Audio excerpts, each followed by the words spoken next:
नमस्कार, मैं डॉक्टर प्रियंका उपाध्याय शुक्ला, अध्यक्षा मेरठ प्रांत भारत तिब्बत सहयोग मंच, अपनी पूरी महिला टीम की तरफ से आप सबको भारतवर्ष के इस महान पर्व की बहुत बहुत शुभकामनाएं और बधाई देती हूँ।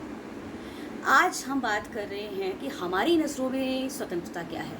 तो मुझे लगता है मेरे नज़रिए से स्वतंत्र भारत पूर्ण रूप से तब होगा तब मैं उसका अर्थ पूर्ण मानूंगी जब तक कि महिलाओं की स्थिति हमारे भारत में अच्छी नहीं हो जाती।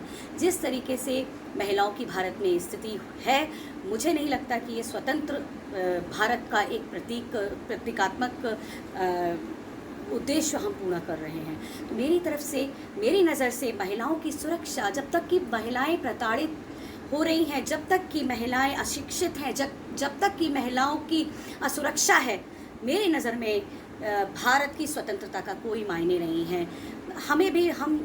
अभी कल मैंने देखा कि एक बहुत ही होनहार बच्ची ने अपनी जान गंवा दी कुछ 3-4 मनचलो व्यक्तियों की वजह से। उसकी गाड़ी खाई में गिर गई, एक्सीडेंट हो गया, जो बहुत दुर्भाग्यपूर्ण था। कब तक हम ऐसे दुर्घटनाओं की वजह से अपने महिलाओं की इतनी बुरी दुर्गत होते हुए देखते रहेंगे? मुझे लगता है कि हमें बहुत आवश्यकता है। अभी इस स्वतंत्रता को मनाने का कोई बहुत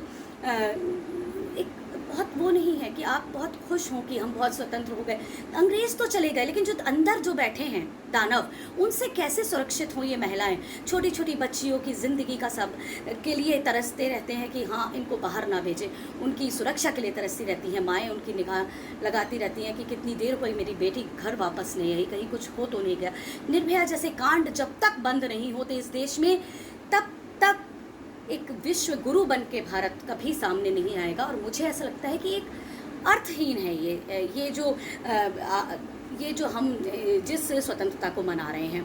ठीक है, अंग्रेज़ चले गए, हमारा देश आज़ाद हो गया, लेकिन अंदर से आज भारत की लड़कियों की जो स्थिति है, जो वो आज़ादी महसूस नहीं करती हैं, उनका जो मन है, उनके जो विचार हैं, उनका सर्वांगीण विकास पर हम लोग ध्यान नहीं दे रहे हैं। तो हमारा बस यही मैं सबसे कहना चाहूँगी, मेरी सबसे यही प्रार्थना है कि अपने आसपास जितनी भी महिलाएं हैं, कोशिश करें उनके सर्वांगीण विकास होने का, उनकी सुरक्षा के प्रति जागरूक होने का प्रयास करें।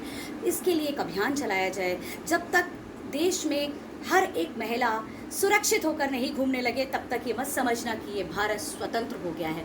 मैं आज भी कहीं ना कहीं अपने आप को परतंत्र महसूस करती हूँ, क्योंकि जब मैं रात के 11 बजे के 10 बजे या 8 बजे या 7 बजे भी क्यों ना हो, मैं निकलती हूँ तो मुझे डर लगता है, हाँ, मैं सुरक्षित अपने घर पहुँच जाऊँगी कि नहीं।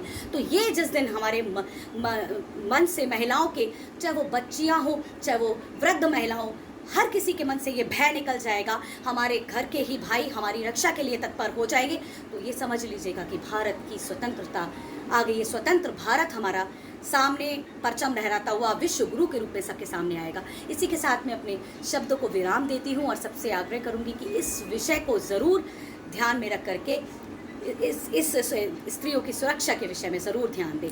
जय हिंद।